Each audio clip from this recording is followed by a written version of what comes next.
Hey everyone, welcome back to Heart Interface, the channel where we talk heart health from the inside out.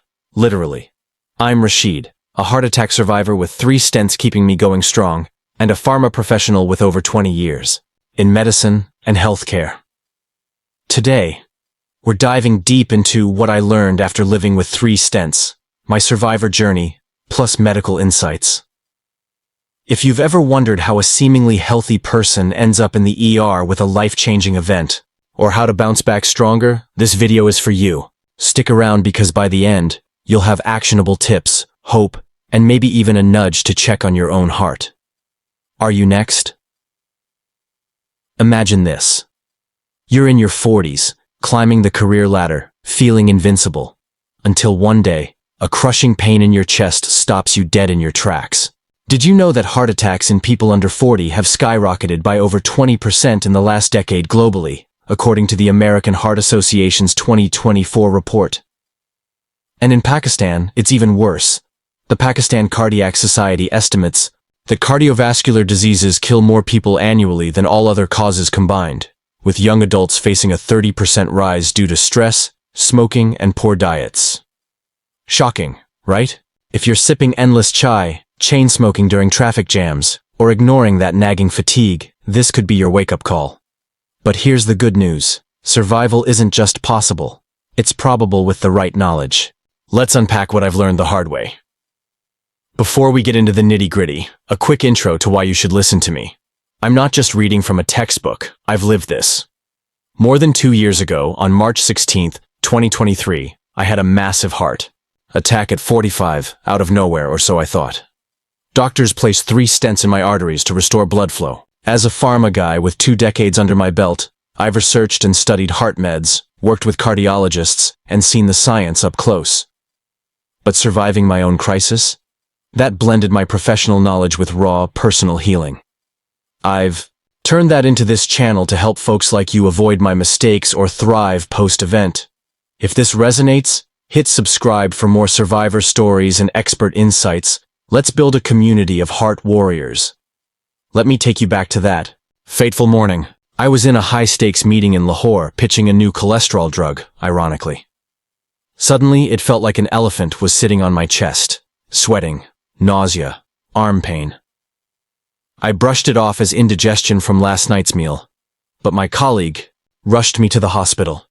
Tests showed 1 totally blocked arteries, and while the other 2 were more than 70% blocked, I needed emergency angioplasty.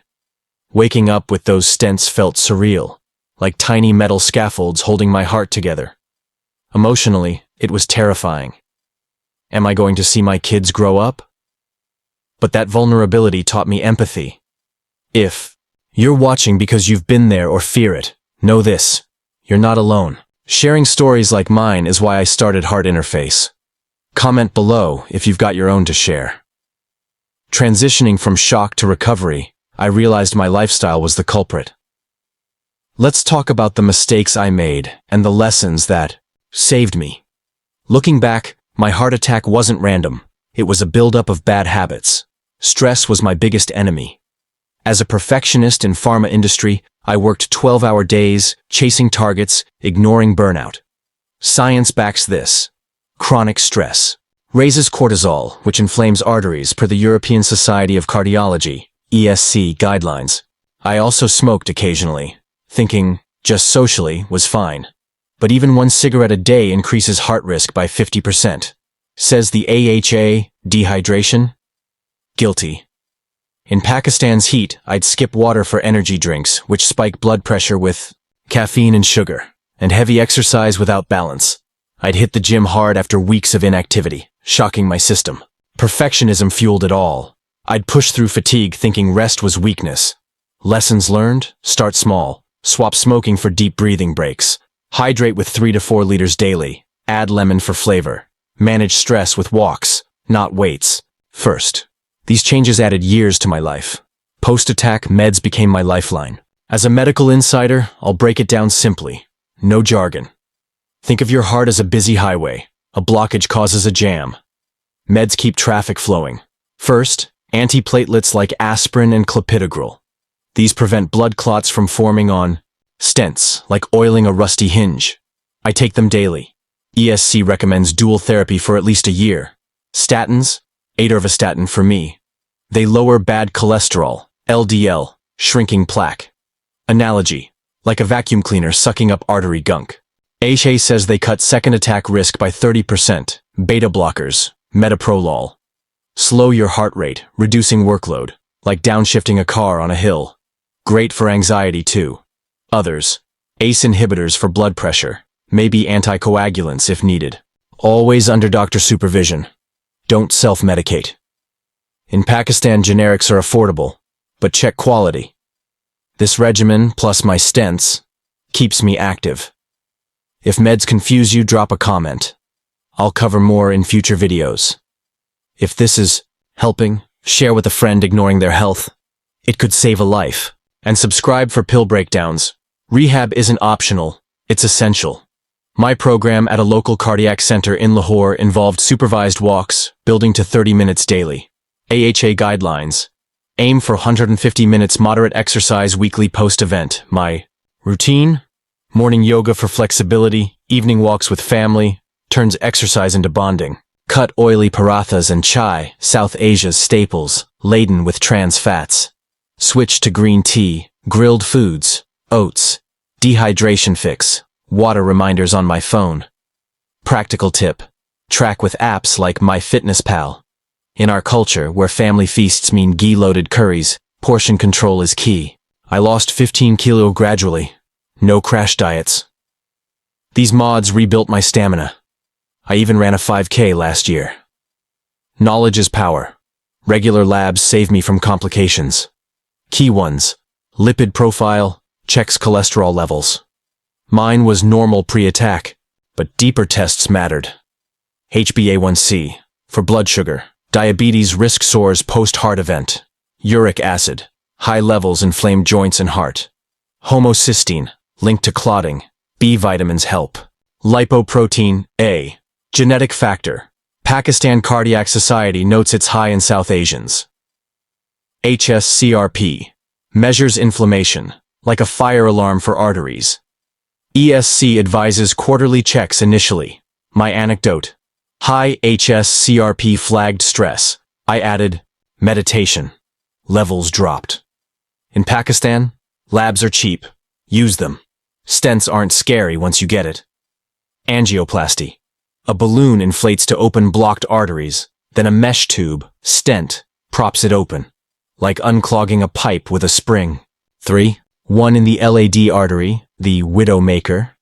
One in left circumflex artery, and the third one in PLV, the terminal branch of right coronary artery.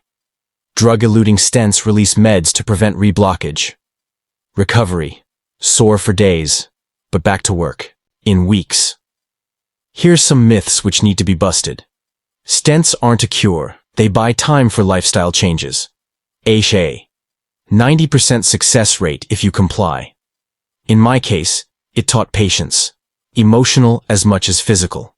Physical fixes are half the battle. Mindset is the other. Post-attack, anxiety hit hard. Every twinge felt like another event. Perfectionism amplified it.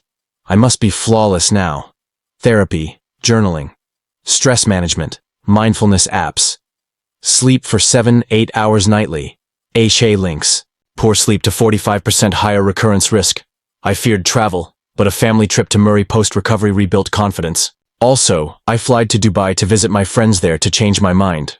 For Indians and Pakistani, where mental health is taboo, talk openly. It heals. Globally, WHO reports heart disease as top killer, with young attacks up due to sedentary lives. AHA 2025 update. Vaping rivals smoking risk. In Pakistan, Dawn's 2024 article highlighted 25% of heart patients under 40, per Pakistan Cardiac Society. The news cited energy drinks and pollution as culprits. Urban areas see 40% higher rates. Local stat, smoking prevalence, 20%, oily diets add 15% risk. ESC's polypill, combo meds, shows promise for low-income areas like ours.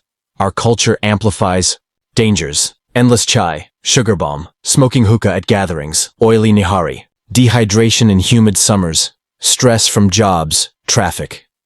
Energy drinks. They're adrenaline in a can. Avoid. Incorporate local superfoods like turmeric for anti-inflammation, per Ayurvedic studies adapted by modern research. Myths and misconceptions. Busted myth 1. Normal cholesterol means safe. It's wrong, mine was, but inflammation mattered. Myth 2. Heart attacks only hit the elderly. Nope. Young South Asians genetically prone. Myth 3. Stents mean no more worries. They help, but lifestyle is key, backed by AHA-esque. Don't fall for these. Comment your myths, let's debunk together. Subscribe for more truth bombs. For families, screen early. Pakistan Cardiac Society recommends ECGs from 30 if risky. For colleagues, promote office walks, quit smoking challenges. For friends, share. Meals mindfully. No forcing seconds. Empower them.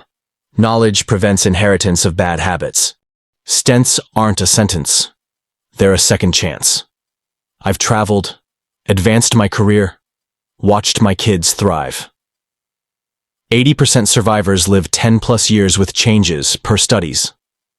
Gratitude journaling shifted my fear to joy.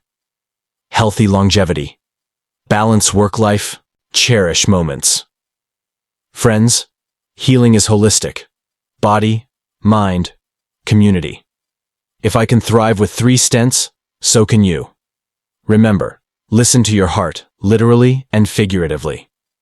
Thanks for watching Heart Interface. Like, share with at-risk loved ones, comment your stories. Stay heart strong. See you soon.